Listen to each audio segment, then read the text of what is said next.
aad iyo aad baad mahadsan tahay adiga iyo wariyayaasha galbeed t v ba aad iyo aad baan iiga mahad celinayaa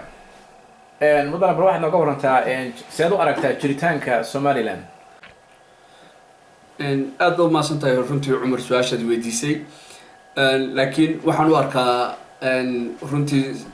somaliland anuu waddan iyo dowlad iyo uma aragno waa maamul beeleed oo malaysia ay haysato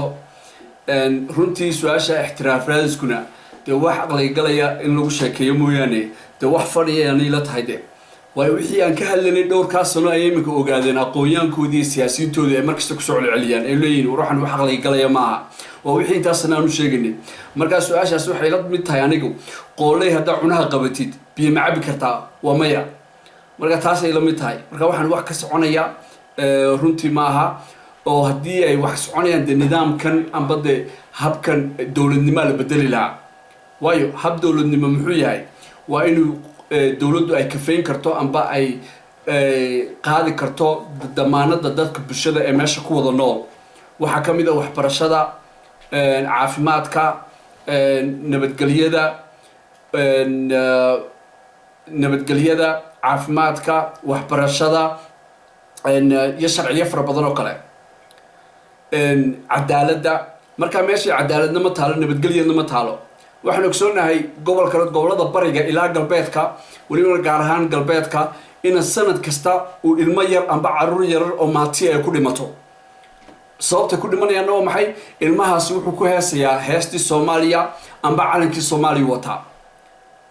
maxaa keenay waa su-aalo u baahan in meesha la isweydiiyo waxaan ogsoonahay inay dadku xorriyad haysan ay suxufiyiintii markasta loo cagajuglaynayo oo la xirayo haddii ay soo saaraan waxyaalihii ay dadku ku baraarujin lahayeen amba xaqiiqda maanta meesha ka jirtaa ay maanta websaaryada amba meelaha suxufiyiintu maanta shaqadoodii ka qabsan lahaayeen ay tahay mid aan u madax banaaneen waxaa ka mid ah wariye maxamed cumar oo runtii markii saddexaada la xiraya waa 2 bilood ilaa 2 bilood gudaheeda maxaa keenay marka waxyaalaha fara badan ay isweydiin leh waa taas qofka bini-aadanka inay xoriyo qowlkii ay meeshaba jirin inay jirin dowladnimo amba ay tahay dadka midaan la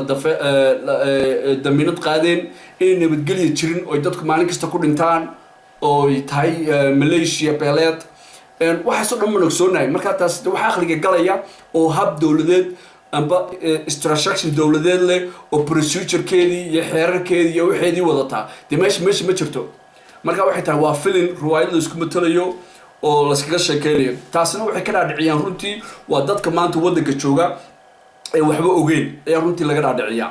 oo maanta horaan usoo sheegnay meeshan waa meel lagu maal guranayo ay maxay ahayd dantooda ay ku fushanayaan oo waxaa ka mid ah inay dhaqaalihii dadweynaha ka helayeen dhaqaalihii waddanka soo gelayay wixii oo dhan inay tahay mid iyadu u timid ay tahay mid ay dantoodii ku fushanayaan oo maanta taajiriinta ugu waaweyn ay ka soo baxeen waa xoolihii bini-aadanka ilaahay baa kala xisaabtami doona markaa taas waa taas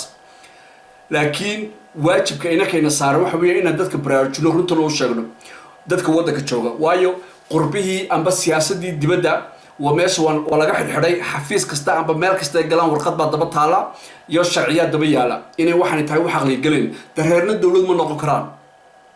somaliland maanta lagu sheegayo waa 99% oo waxay reer leeyihiin marka waxay reer leeyihiin daba noqon karto waana midda ay dadweynaha amba dadku ay la yaabsan yihiin amba nin kasta ood weydiisadu la yaabsan yahay waayo maanta mid ay kugu qancin karaan amba qof intuu dood kula soo fadhiisto kugu sheegi karo ma jirto waa wax la wada leeyahay amba wax loo dhan yahay ma jirto dowladdii soomaaliya kalitaliskii siyaad bare waxaan ogsooneyn inay ahayd la oran jiray reeraha daarood ayaa dowladda haysta reeraha daarood haddaan magacoogaba sheego amba dee magaca daarood aan idhaahdo 35% ayay ahaayeen ayaa kaga badnaa markaas dadkii kale amba ummadii soomaalida kale kaga badneed oo waxay meel iska wada dhexaarki jiray laakiin tani maanta waa mid 99% ay meesha reer leeyihiin waxaas wax aqliga galaya oo lagu sheekeyn kara maaha waxaana maanta aan ku faraxsanahay runtii wixii aan ka hadlinay ayuu maanta siyaasigoodii iyo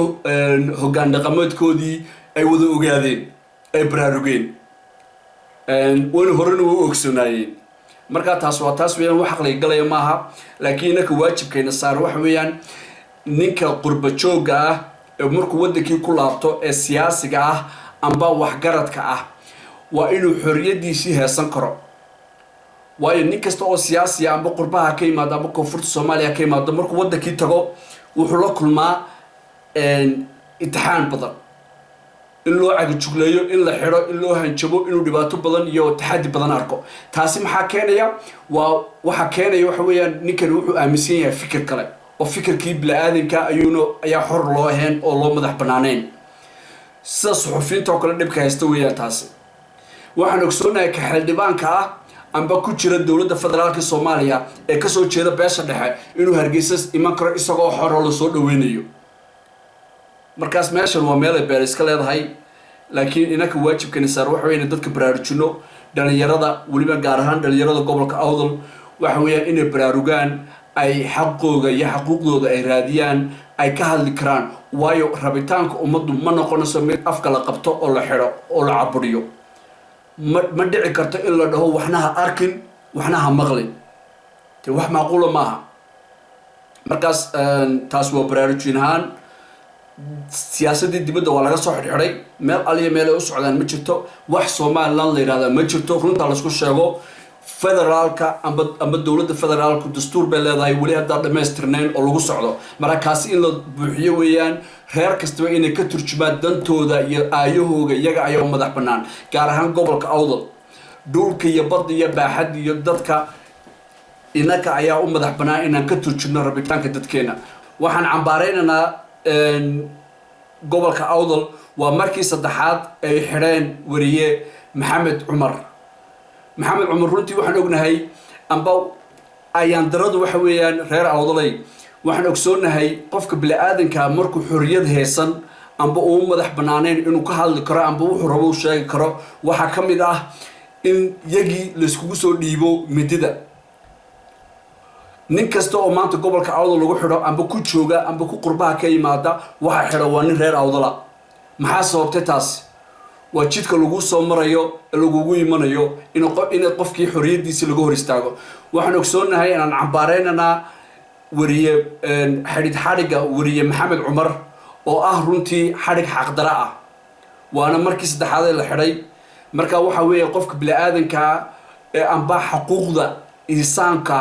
looma ogola inuu qof xorriyadiisa lagu hor istaago amba madax banaanadiisa amba la hadalka amba baraarujka shacabka uu qofka bini'aadanku ku hayo inay tahay mid lagu hor istaagi karo oo danta ummadda la yiraahdo indhaha laga qabto la yiraahdo ha hadlina waxna ha maqlina maanta taas ay haysata markaas waxaan cambaareynaa maamulka gobolka gaar ahaan ragga xadhiga ka dambeeyay waxaanan u sheegaynaa dhalinyarada reer Awdal war ka dhiidhiya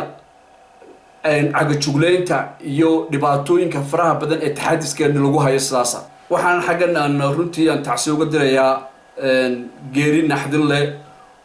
oo ku timid ummadda Soomaaliyeed inna lillahi wa inna ilayhi raaji'uun waa nasiib daro iyo calool xumo ku habsatay ummadda Soomaaliyeed runtii wax lagu tilmaamo garan maayno oo lagu sheego laakiin waxaan leenahay ilaahay naxariistii jannada ha ka waraabiyo janno firdowsana ha geeyo runtii qoyskoogii iyo eheladoodiina samir iyo iimaan ha ka siiyo waxa ilaa tiradu gaadhaysay 500 oo qof iyo waxoogaa bay ahaayeen 30 mise 32 ka badbaaday oo iyaguna maanta dhaawaca marka ilaahay waxaan uga baryanaa inuu dambi dhaaf siiyo ummadda Soomaaliyeedna ay baraarugto waxaan waa waajib ina saaran inaan wacdi gelin iyo dadka si aan wuxuu sheegleen aan bilowno oo laga harkan oo dadka runta loo sheego oo la tuso wacdiga maanta taagan dambigaas amba waxyaalaha naxdinta istaba joogga ee dhacayana waxa ka mas'uula waa xukuumadda Soomaaliya waayo haddii dadkan maanta loo sameyn lahaa dhalinyaradan dib loogu wacdi gelin lahaa la tusi lahaa in waxbarasho shaqo abuur in dhulkoodu uu yahay mid iyagu ay madax banaan yihiin ay ka heli karaan wax kasta ay ka qabsan karaan maanta waxyaalahan kale ma dhaceen waxaan ogsoonahay in dadkaasi intooda badan ay ka soo jeedeen gobolada waqooyi galbeed markaas waxaan leenahay waa siyaasiyiinta isku sheega ayaa waxaa dembiga ka dambeeya marka dadku waa inay baraarugaan wacdigelin la sameeyo oo dadka wax loo sheego oo la tuso runtii xaqiiqdii jirta mar labaad inaa lilaahu wa inaa raajicuun wasalaamu calaykum waraxmatullaahi wabarakaatuh